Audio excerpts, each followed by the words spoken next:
If I do, I know she'll kick me out, plus I still have to pay to have the truck taken to a real mechanic. But she's been bitching at me non-stop about how much of a *********Y decision I made and how she told me it was a waste of money. So WIBTA if I told her off and accused her of sabotaging my truck. I'm fairly certain that's what happened, and I'm about to break down under the stress and disappointment. Relevant comments. Commenter 1 said, "You also need to contact a lawyer regarding the payment from your father's death. You are old enough to stand up for yourself, so why have you allowed this woman to take control of your life, sabotage and manipulate you?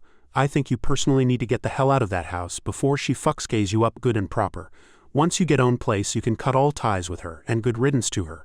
Op replied, "I agree. Respectfully though, it's kind of hard to do all that when you started broke and someone is working hard to keep you that way. Lawyers around here don't really like to do things on contingency, and trust me when I say the price of the truck I just bought barely covered the retainer for the more affordable ones. I've tried. I'm sorry. I'm a mess right now. My aunt just offered me a place to stay yesterday because she honestly had no idea how things were.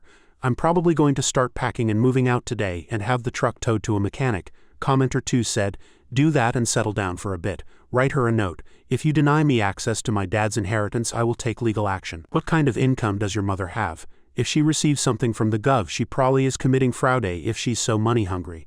That is something you can mention as well. First, get some rest and make a plan. Op replied, "She gets a small retirement check from her former employer and the house is paid off. I don't think she gets any money from the government." Commenter 3 said, "NTA, how do you know your dad left you money? And where is it to the best of your knowledge? Did you ever see it or sign it over to your mom? You may not need to hire an attorney to recover it if you can figure out where it is." Op replied, "My dad died from cancer 5 years ago.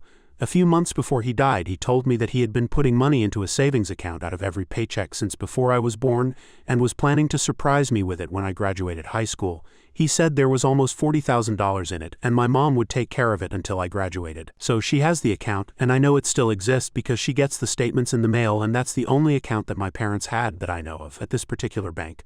Commenter 4 said, "I don't think WIBTA, but I think the smarter thing too is just leave. Pack your stuff, drop the truck off at a mechanic and go stay with your aunt. Your mom is probably trying to keep you and your paycheck from wandering too far. This is a toxic mess I'd get out of ASAP." This will be the only update. This is an alt account I made because my mom knows about my other account I've had for a few years, so I'll be deleting it this weekend. So to answer some questions that people asked, why don't I get a better job? I was working 2 part-time jobs. Good jobs aren't easy to come by where I live. That's part of the complication with moving in with my aunt, as she lives an hour away and I would have to find work all over again.